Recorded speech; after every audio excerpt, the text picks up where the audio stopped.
Olá, pessoal, sejam extremamente bem-vindos a mais um vídeo aqui do professor Irineu.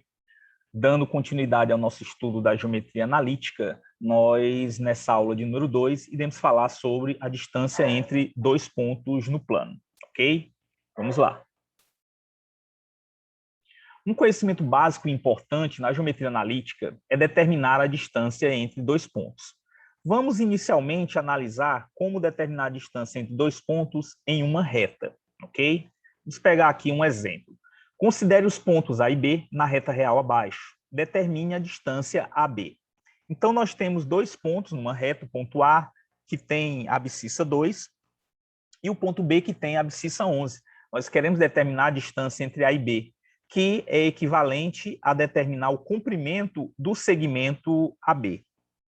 Ora, a distância entre A e B vai ser dada por 11 menos 2, que é igual a 9. Bastante simples. Numa reta, quando nós queremos determinar a distância entre dois pontos, a gente subtrai as suas coordenadas. Tranquilo? Ora, evidentemente, a distância de A para B é igual à distância de B para A. Se nós tivéssemos pego 2 menos 11, a gente iria obter menos 9. Ou seja, a gente ia obter uma distância negativa, o que não faz o menor sentido. Então, para evitar obter uma distância negativa, sempre calculamos a distância como o módulo da diferença entre as coordenadas. Ou seja, como nós vamos utilizar o módulo, tanto faz você pegar 11 menos 2 ou 2 menos 11, que vai dar o mesmo resultado, uma vez que nós estamos pegando o módulo da diferença, que sempre vai dar um valor positivo, ok? Então, a distância entre A e B pode ser tanto xb menos xa, quanto xa menos xb. Como nós estamos usando o módulo, esse valor sempre vai dar positivo. Tranquilo? Então, de modo geral, dado dois pontos A e B, numa reta com coordenadas xa e xb, respectivamente, a distância AB ela vai ser dada por módulo de xb menos xa, que é também igual a módulo de xa menos xb. Então, quando você for determinar a distância entre dois pontos numa reta, você não precisa se preocupar se você vai pegar xa menos xb ou xb menos xa. Como você vai obrigatoriamente usar o módulo, então esse valor vai dar positivo. Tranquilo, pessoal? Vamos agora ver como determinamos a distância entre dois pontos no plano. Então, a gente tem aí dois pontos, A e B, com as suas respectivas coordenadas. Então, eu tenho o ponto A de abscissa XA e ordenada YA, e o ponto B de abscissa XB e ordenada YB. Nós queremos determinar a distância entre A e B, que vamos representar aqui por meio desse segmento em vermelho, e representar aqui pelo D. Então, esse D representa a distância dos pontos A e B. Como é que nós vamos encontrar essa distância? Muito bem. Se você observar aqui, nós temos um prolongamento, né, que é a projeção de B sobre o eixo das abscissas, e aqui nós temos o prolongamento do YA, formando aqui um triângulo. E esse triângulo, pessoal, não é um triângulo qualquer, é o triângulo retângulo. Por que nós sabemos que ele é retângulo? Essa projeção aqui, ela é paralela a Y, e esse prolongamento aqui, ele é paralelo a X. Como X e Y formam entre si um ângulo de 90 graus, obviamente, esse ângulo aqui é um ângulo reto, um ângulo de 90 graus. Então, nós temos um triângulo retângulo, cuja hipotenusa é D, e quem vai ser esse cateto aqui? Esse cateto vai ser a distância de XA até XB, que nós já sabemos que é o módulo de XB menos XA. E esse outro cateto aqui vai ser a distância de YA para YB, que também nós sabemos é o módulo de YB menos YA.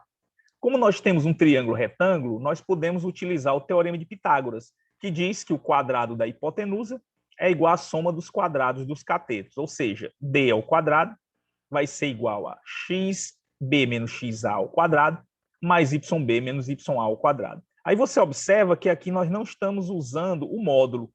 Por que isso? O módulo, pessoal, ele serve para garantir que essa diferença não dê negativa. Como nós estamos elevando aqui ao quadrado, então, evidentemente, todo número real elevado ao quadrado vai dar positivo. Então, nós não precisamos do módulo aqui. Então, como está elevado ao quadrado, a gente usa aqui simplesmente os parênteses. Tranquilo? Então, é apenas isso. Nós não estamos usando o módulo porque aqui está elevado ao quadrado, que já garante que isso aqui vai dar positivo. Tranquilo? Então, quem vai ser a distância? Vai ser a raiz quadrada de xb menos xa ao quadrado, mais yb menos ya ao quadrado. Essa é a fórmula que permite que nós calculemos a distância entre quaisquer dois pontos no plano. Tranquilo, pessoal? Vamos aqui a alguns exemplos. No exercício de número 1, ele pede para a gente determinar a distância entre os pontos A e B, que tem as seguintes coordenadas. O ponto A tem coordenadas 1 e 2 e o ponto B tem coordenadas 5 e 5.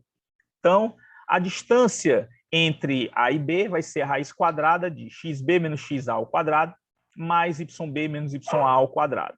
Tranquilo? Então, vamos fazer aqui as substituições das coordenadas dos pontos A e B.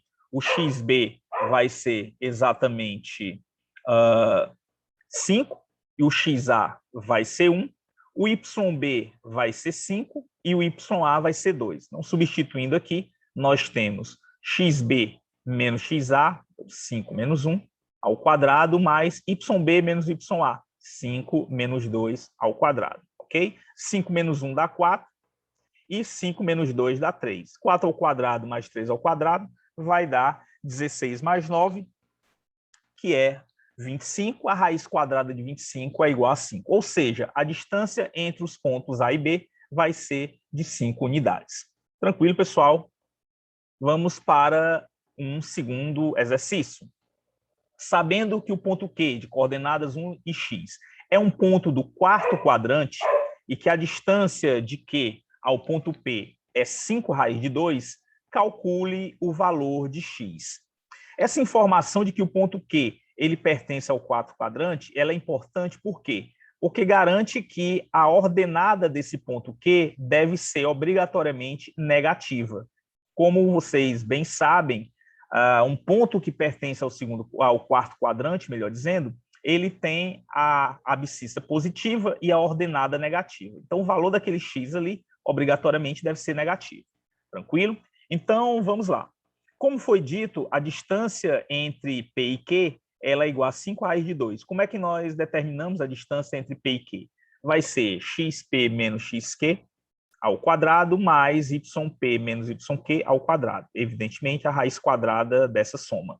Tranquilo? Substituindo aí os valores, nós temos que xp vai ser exatamente xp menos xq vai ser 1 menos 0, né? Nós temos aqui a diferença das abscissas, 1 e 0, e yp e yq vão ser exatamente x e 4. Então, x menos 4 ao quadrado. Tudo isso é igual à distância, que é 5 raiz de 2.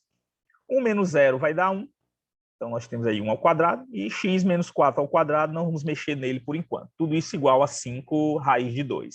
Ora, o que é que nós vamos fazer aqui? Nós vamos elevar ambos os membros ao quadrado para cancelar a raiz. Beleza? Elevando ambos os membros ao quadrado, a gente cancela a raiz no primeiro membro. E no segundo membro, a gente fica com 5 ao quadrado, que é 25, e raiz de 2 ao quadrado, que vai dar 2. Então, a gente tem 1 mais x menos 4 ao quadrado, que é igual a 50. Esse 1 passa subtraindo, então nós temos que x menos 4 ao quadrado é 50 menos 1, ou seja, x menos 4 ao quadrado é igual a 49. Então, quem vai ser o x menos 4? X menos 4 vai ser mais ou menos a raiz quadrada de 49, ou seja, x menos 4 vai ser igual a mais ou menos 7. Então, nós temos aí duas situações. O x menos 4 é igual a menos 7, o que dá que x é igual a menos 7 mais 4, que dá menos 3, que é um valor possível para o x, uma vez que ele deve obrigatoriamente ser negativo. A outra possibilidade, x menos 4 igual a 7, onde o x vai ser igual a 7 mais 4, que é 11. Esse valor, pessoal, não é possível para o problema, porque nós sabemos que o x deve ser negativo, porque o ponto Q pertence ao quarto quadrante. Então, no caso aí, o valor de x, que é solução desse problema, é x igual a menos 3. Tranquilo, pessoal? Vamos para mais um exercício. Determinar o perímetro do triângulo cujos vértices são A, B e C com essas coordenadas. Ponto A, de coordenadas 1 e 1. Ponto B, de coordenadas 2 e 3. Ponto C, de coordenadas 5 e menos 1. Ora, o triângulo ele vai ter os seguintes lados: lado AB, lado AC e lado BC. O perímetro desse triângulo vai ser a soma desses três lados. Então, vamos calcular essas três distâncias, ok? Calculando a distância de A para B, ou seja, o comprimento do segmento AB. Então, vai ser raiz quadrada de xb menos xa ao quadrado, mais yb menos ya ao quadrado. Substituindo os valores dados, nós vamos ter 2 menos 1 ao quadrado, mais 3 menos 1 ao quadrado. Então, a distância de AB vai ser 2 menos 1 dá 1, e 3 menos 1 dá 2. Então, 1 ao quadrado mais 2 ao quadrado, nós temos 1 mais 4. Então, a distância de A para B vai ser raiz quadrada de 5. Tranquilo, pessoal? Vamos agora calcular a distância de A para C, ou seja, o comprimento do lado AC. Vai ser a raiz quadrada de xc menos xa ao quadrado, mais yc menos ya ao quadrado. Substituindo aí os valores, nós vamos ter 5 menos 1 ao quadrado, mais menos 1 ao quadrado. 5 menos 1 é 4, e menos 1 é menos 2. Então, 4 ao quadrado dá 16, e menos 2 ao quadrado dá 4. Então, nós temos raiz quadrada de 16 mais 4, ou seja, raiz quadrada de 20. Essa raiz aí pode ser simplificada. 20 eu posso escrever como sendo 4 vezes 5. E a raiz quadrada de 4 é 2, então nós vamos ter 2 raiz quadrada de 5. E, finalmente, vamos determinar o comprimento do lado BC, que vai ser a distância de B para C, que é dada por raiz quadrada de xc menos xb ao quadrado, mais yc menos yb ao quadrado. Substituindo os valores, nós vamos ter 5 menos 2 ao quadrado, mais menos 1 menos 3 ao quadrado. 5 menos 2 é 3, e menos 1 menos 3 é menos 4. Então, nós vamos ter que 3 ao quadrado é 9, menos 4 ao quadrado é 16. 9 mais 16 dá 25, raiz quadrada de 25 é igual a 5. Agora que nós encontramos as três medidas dos lados desse triângulo, vamos efetuar a sua soma para calcular o perímetro. Então, o perímetro desse triângulo vai ser dado por distância de A mais B, mais distância de A mais C, mais distância de B mais C, ou seja, a raiz quadrada de 5, mais 2 vezes a raiz quadrada de 5, mais 5. Então, raiz de 5 mais 2 vezes raiz de 5 vai dar 3 raiz de 5. Logo, o perímetro desse triângulo vai ser 3 raiz de 5 mais 5. Ok, pessoal? Tranquilo? Então, a gente chega ao final dessa aula, onde nós tratamos sobre a distância entre dois pontos no plano. Na próxima aula, nós iremos falar sobre o ponto médio de um segmento. Qualquer dúvida que vocês tenham na resolução desses exercícios dessa aula, deixem aí nos comentários que a gente vai solucionar, ok? Um grande abraço e até o próximo vídeo.